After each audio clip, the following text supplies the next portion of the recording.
শেখ হাসিনা মামলার রায়ের তারিখ ঘোষণাকে কেন্দ্র করে ফরিদপুর ও মাদারীপুরে মহাসড়কের বিভিন্ন পয়েন্ট অবরোধ করে কার্যক্রম নিষিদ্ধ আওয়ামী লীগের নেতাকর্মীরা বিক্ষোভ করে। এতে দক্ষিণ ও দক্ষিণ পশ্চিমাঞ্চল থেকে ভাঙা হয়ে রাজধানীর সাথে যান চলাচল দীর্ঘ সময় বন্ধ থাকে।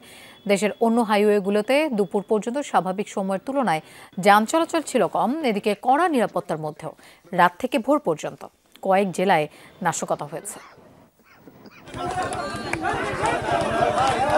ফরিদপুরের ভাঙ্গায় সুয়াদি এলাকায় ভোরে ঢাকা খুলনা মহাসড়কে অবস্থান নেয় কার্যক্রম নিষিদ্ধ আওয়ামী লীগের নেতাকর্মীরা। টায়ার জ্বালিয়েও গাছের গুঁড়ি ফেলে বন্ধ করে দেয় যান চলাচল। একই মহাসড়কের মনসুরাবাদ এলাকাতেও অবস্থান নেয় দলটির নেতাকর্মীরা। পরে পুলিশ ও সেনাবাহিনী উপস্থিত হলে সরে যায় তারা, স্বাভাবিক হয় যান চলাচল। এছাড়া উপজেলার মাধবপুর এলাকায় ফরিদপুর বরিশাল মহাসড়কও অবরোধ করা হয়।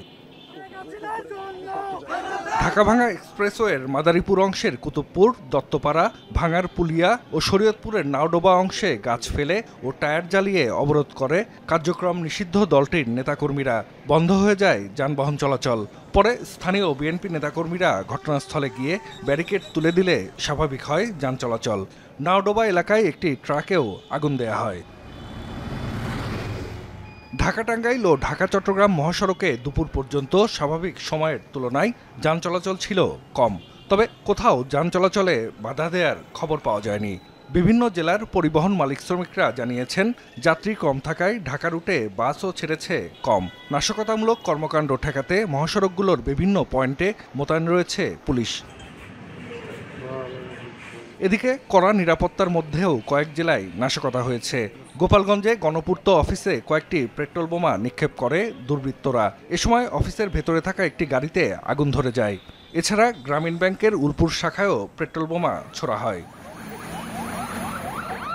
গত মধ্যরাতে টাঙ্গাইলের বাওইখোলা এলাকায় একটি বাসে আগুন দেয় দুর্বৃত্তরা। বাসটি ঢাকা থেকে পাবনা যাচ্ছিল। যাত্রীরা দ্রুত নেমে যাওয়ায় কেউ আহত হননি। মুন্সিগঞ্জের গজারিয়াতেও রাতের আধারে ট্রাকে আগুন দেয়া হয়। ফেনীর মহিপালে একটি বাস ও নারায়ণগঞ্জে একটি সিএনজি অটোরিকশায় আগুন দেয় দুর্বৃত্তরা। এছাড়া ব্রাহ্মণবাড়িয়ায় গত মধ্যরাতে রেল লাইনের ওপর কাঠ ফেলে পেট্রোল ঢেলে আগুন দেয়া হয়। জাহিদ হাসান, যমুনা নিউজ।